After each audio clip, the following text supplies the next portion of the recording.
This is a complete guide on how to enter BRC20 trend and why you just must. You must be here now. Hi guys, I will explain why you have to be in BRC20 currently and why it will surge moving forward. I'm in BitcoinFrogs, which is the largest NFT collection on Bitcoin. I bought it around 2 weeks ago, so it's actually a video on the channel of me buying this thing as well. So if you would actually check this NFT, they had couple listings at $5,900 this morning, so they are scooped already. This is something that I would probably be buying tomorrow. So I mentioned that I will be buying a Bitcoin Frog, and I essentially got one. I'm not sure if you see it. Very, very beautiful with nice eyes and things like that. It costed 6K. I joined the community already. This collection that costs $20,000 at the floor currently, you could have minted for free in March or April on this year. There are still people in the community that hold 20 plus frogs, which they have minted for free. I bought mine around 2 weeks ago for 0.13 Bitcoin, and currently it's at 20K. I am sure 100% that this collection will be multi-Bitcoin at the peak of the bull, and I actually do look to scoop more once we enter the correction. The adoption is happening right as we speak. There are a lot of tokens and projects that have been listed on centralized exchanges already. Yesterday, there was a listing of a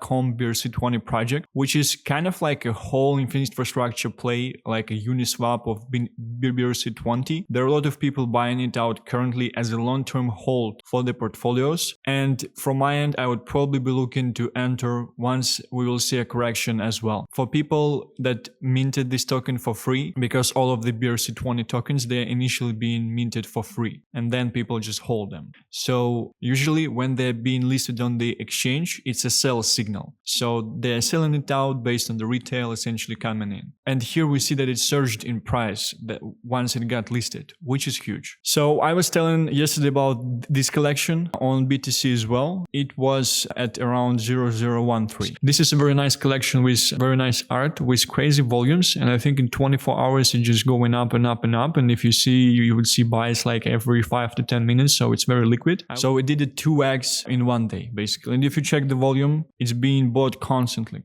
like constant buys for this collection. One of the things that you see here at top 7 of volume, this is the collection that I was showing in the video yesterday that I was minting. I have a lot of them. It's kind of like derivative to BitcoinFrogs, and a lot of guys at BitcoinFrogs, they actually have this collection as well. And I kind of wanted to share a bit of the info on there, because when I started to record this video, it was 1,700 frogs available. Currently it's 1,482. So right now it's at 003, which is quite nice. So it's already several X's from the mint, but I will be holding most of mine for a little bit later, once you would see 48K surge closer to the end of the year, if we would see it. As we see, this narrative is surging currently. People are becoming millionaires from things that they've minted for free. The collections, they're going crazy. And this is why you have to be here, because the adoption is happening as we speak. So how to get into the BRC20? First of all, you obviously need a wallet. So you can click here, connect, and you can see that the wallet is not installed. So you can download the wallet for Chrome here. All right, it installed. So it's a pretty straightforward process. We create the password in the first place. We click continue, saved, continue. Then we pick the type of the wallet that we will basically want. So with some of the mints and with some of the mints of the NFTs, you would actually be required to use the Taproot wallet. So it's pretty easy to kind of change it once you pick some. I usually have everything in the first option, native SegWit, and this one is actually needed to be used for some of the mints as well. So we click just continue. Here's a straightforward Bitcoin wallet. So you can just copy and you can send funds here from the centralized exchange of any kind. And here in address type, you can actually check in between native and Taproot funds. They've been transferred seamlessly. So if you have, for example, 1 BTC on this wallet, and you would want to transfer them to Taproot wallet of yours of the same address, it's very straightforward. So it's very easy, it's very fast as well. So obviously the wallet is the main interface that we need in order to use these platforms. So then we can click connect. Unisat Wallet. I would refresh the page so it would see that I have the wallet. Nice. sign the transaction, then the main interface that you have is the marketplace. So you have trending collections here that you can just go in and buy right away. So you can just click confirm and you will be able to buy it and see it in your wallet. Then you have different tokens. So as we see, .com is surging currently in terms of the value. I also do have GHSY actually, which is kind of a swapping interface that is working already. But I kind of got into it later because I bought it 30 million market cap and I got to know about the project. I think it's around 5 or 10 million. I thought it's high to buy, but it's never high with BRC20s as we can see currently. So .coms is a very huge, nice infrastructure, long-term portfolio play for many people on the market. I would be looking for a correction to get into this. Maybe we will not get one, but I just don't want to buy the current prices. BestInSlot is a very interesting and nice site. It works as an aggregator, so it would basically show you best prices on different exchanges because there are several different interfaces if you would want to buy BRC20 tokens, and it would just be showing you the best price. And actually, it's a lot of arbitrage opportunity in this space currently because it's fairly new. There are not a lot of bots that are actually doing arbitrage and things like that. Even if you check with the top collection on Unisat, it's 0.05 floor. However, if you check on the Magic Eden, the floor is 0.4, yeah, so it's 0.05 BTC. Obviously most of the volume is happening here. However, some people actually buying some NFTs here as well because it's Unisat, it's kind of OG.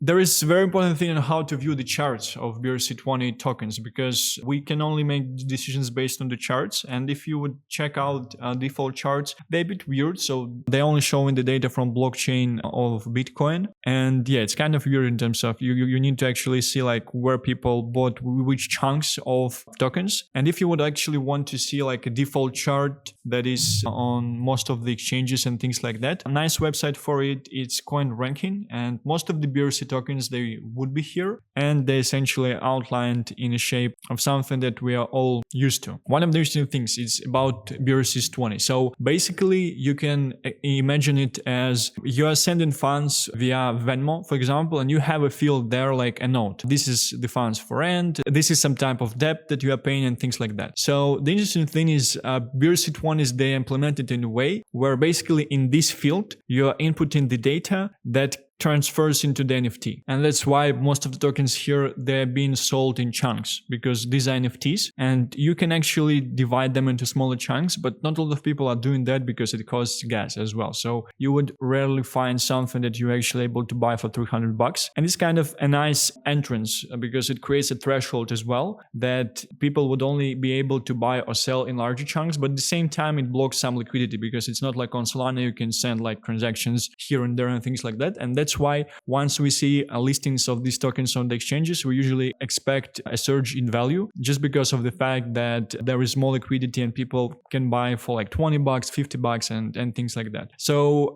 this website, BRC20.io, you can check out different ordinals and BRC20s based on the market cap of the whole thing. And for example, Ordis is the first one, I think. Sats, BRCs, kind of these core Satoshis, and each pair actually is paired against Sats on the swap on Unisat if you would want to swap any tokens in BRC. So it's like ETH on Uniswap, for example. So it's definitely huge in terms of how these things is going to be used. Rats is a meme token researched recently. Track is a great functional platform.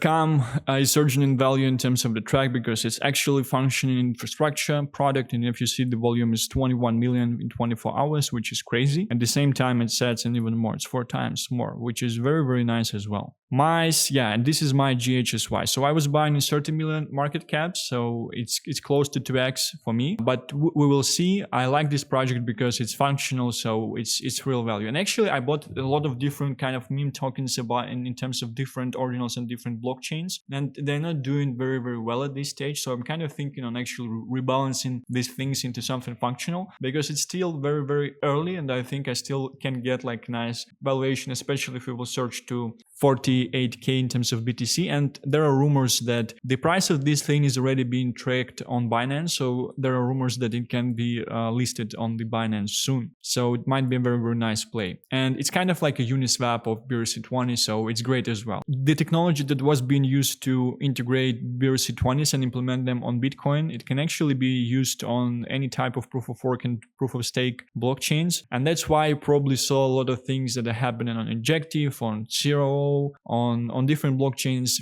People are basically minting and doing these inscriptions. And one of the first one, which is the most logical, I would say, is Dogecoin blockchain. So Ordinals on Dogecoin blockchain, they're called Doginals. The first one was obviously Doji, which is the largest one. I got a bit of fuck it, we bark, as mentioned in the previous videos. It's almost a 2x down for me. So kind of curious on this one, but it's nice narrative that these things, they're surging up based on the fact that they were the first Ordinals on these new chains. So there are also actually different standards for BRC20s. There are BRC20s, there are CBRC20s, there are atomicals, there are stamps, stacks, and there are different chains. And this is the beauty of this all things. It's not chains, it's basically different protocols in terms of approaching the implementation of this functionality that was found by the community. And it's a very interesting thing in terms of which one would basically be the leader. And obviously currently BRC20 is on the top because it just was the first one.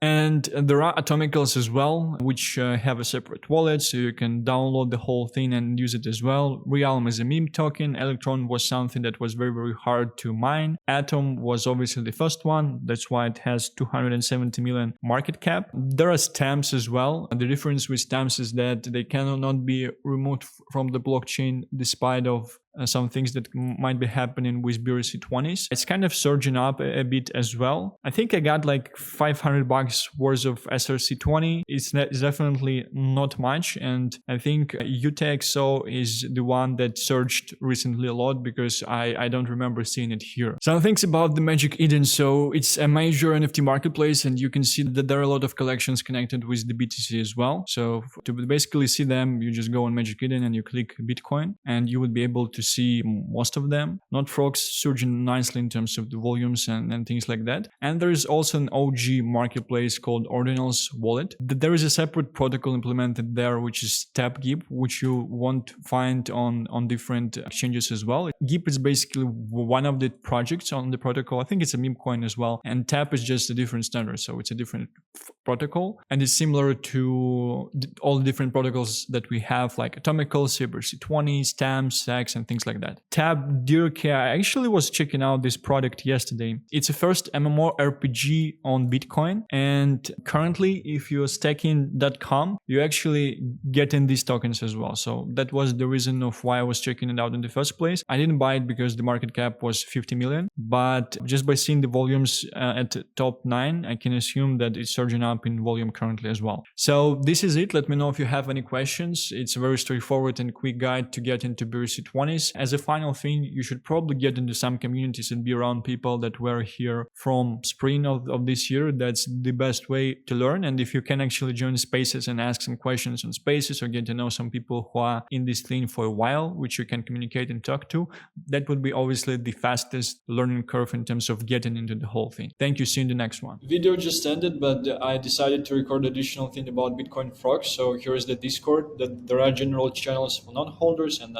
there are channels for holders as well. I got to know about a lot of things from this Discord about different means on CBRC20, about not frogs, about different means on different chains and things like that.